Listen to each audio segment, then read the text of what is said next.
Well friends, it looks like the Ninebot strategic merger with Segway has paid off. The new ZT3 Pro electric scooter is proof of the pudding. It's powerful, sturdy, and full of premium features. Not only that, it comes at a decent price at the moment. But what if we look a little deeper, just below the surface, or in the closet? Are there any skeletons? Welcome, TechManPat here, and today we're looking at this brand new scooter from Segway-Ninebot.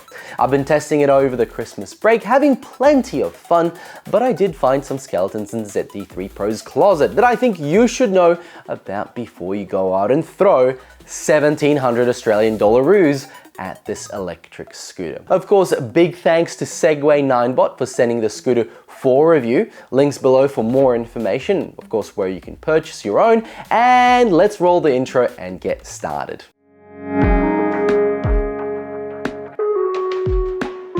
Let's take a moment to admire the design. It's sharp, it's foxy, and visible at night. I really like the way it holds itself. It doesn't look like a toy, nor does it go overboard with the edges. But aside from the looks, what's under the hood? Well, the ZT3 has a single motor that outputs 650 watts nominal and then 1600 watts maximum, which provides a top speed of 25 kilometers per hour in Australian kilometers, and then 25 miles per hour in American miles.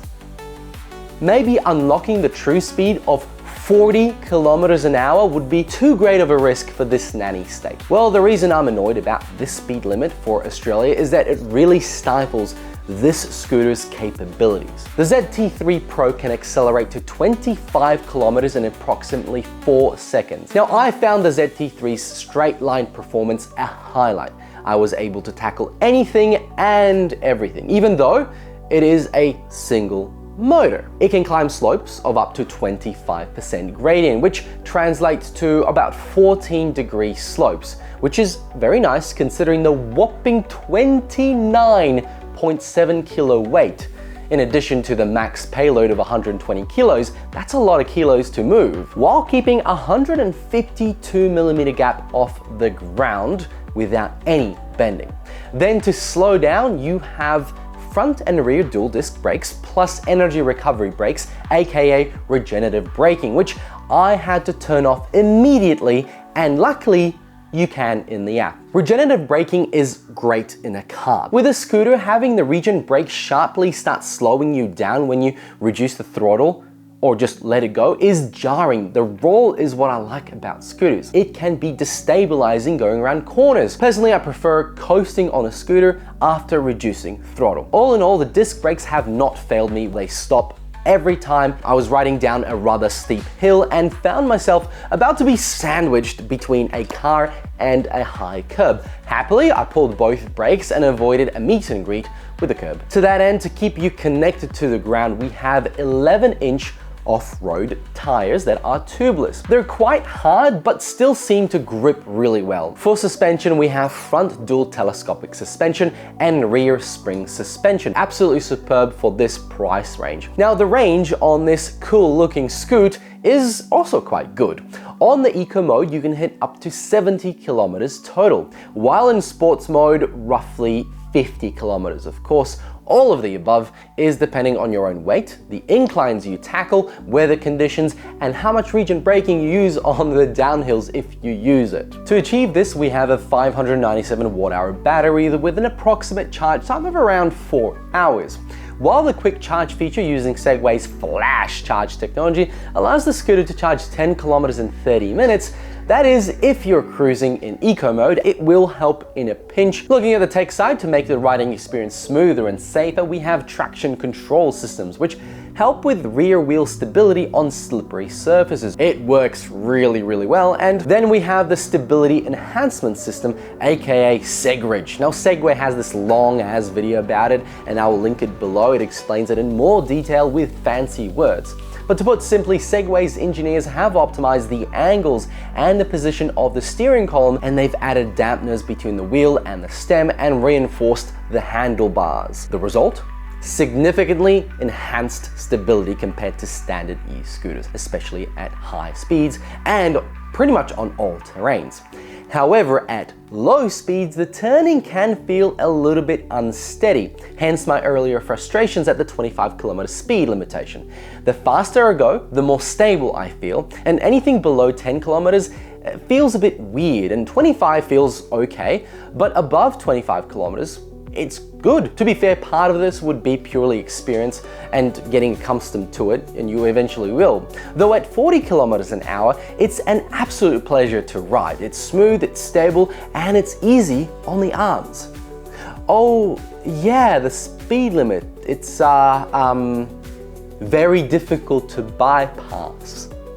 Moving on, for those folks that ride at night, you'll be happy to know you too can be a fast-moving Christmas tree with a 4-watt front headlight, X-shaped running lights, turn indicators, and a customizable brake light via the app. But the front headlight lacks enough movement for my liking. I wish there was a bit more adjustment just from the angle point of view of how far it's reaching outwards. Speaking of riding conditions, the body is IPX5 rated, which means protection against low pressure water jets from any direction. So think of riding through puddles. While the battery is IPX7, which indicates that the battery can be submerged in water up to 1 meter for up to 30 minutes without being damaged. I also want to highlight how good the BMS is, also known as the Battery Management System. It's a sophisticated piece of technology designed to optimize the performance, safety, and lifespan of the scooter's battery. What does that all mean? Well, it means consistent and continuous monitoring of the battery's health, tracking factors like voltage, current, and temperature across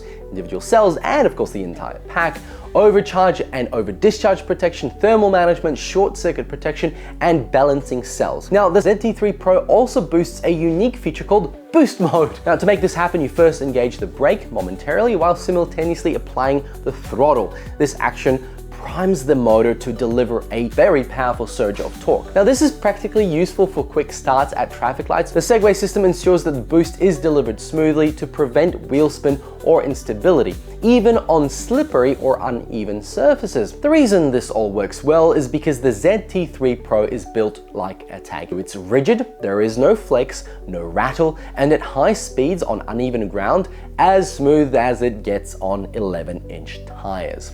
Now, I took the scooter on a daily 40km return trip and enjoyed it each time, landing at my destination feeling physically well. I wasn't completely exhausted, which is a testament to the suspension and its practicality.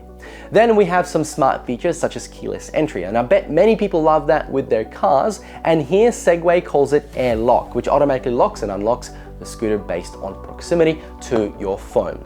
Then we have an integration into Apple Find My system, allowing you to track the scooter's location, leveraging Apple's technology. Let me tell you about those skeletons I found. Aside from the gimped speed, the Segway-Ninebot ZT3 Pro is heavy. This makes it challenging to take onto public transport, and due to its off-road capabilities, it's also quite large, making home storage sometimes problematic depending on your house. Though on balance, the stem is foldable and with one of the best hook designs I've ever seen on a scooter. As with any piece of technology, as it gets more advanced components like dual disc brakes, the scooter may require specialized maintenance, increasing ongoing cost. However, aside from a tire, I've never really had anything go wrong with a scooter that I've owned, but online you can find stories of the opposite.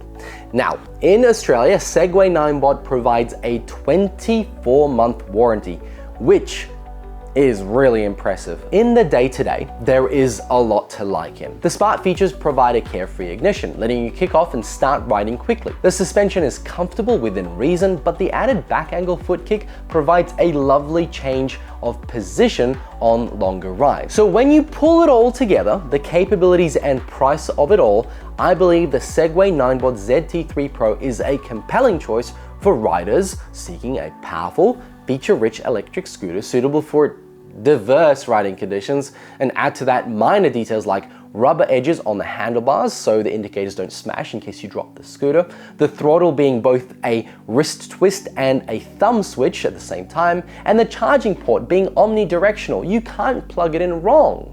officially priced at $1,999 on the Segway-Ninebot website. However, at the time of filming, you can pick this up for $1,699 at JB Hi-Fi. And I think at this price point, the ZT3 Pro feels like an incredible deal. Its rugged build quality, impressive off-road capabilities, and solid performance on both flat terrain and inclines often exceeds what you'd expect from scooters in the $2,000 range, making it a compelling choice for those who want premium performance without breaking the bank. Now, when someone asks me for a scooter recommendation, I simply ask them, will you only commute or also take it out on the weekends for a bit of fun? And of course, what's your budget? In my view, the ZT3 Pro is perfect for commuters, adventurers, and tech-savvy riders. Friends, thank you very much for watching. I hope you enjoyed this video. Let me know your thoughts about the ZT3 Pro below. I'll make sure to chat to you then. Big thanks to Segway-Ninebot for sending this scooter for review. Check out the links below where you can grab it. I'll catch you all in another one. Thanks for watching and bye!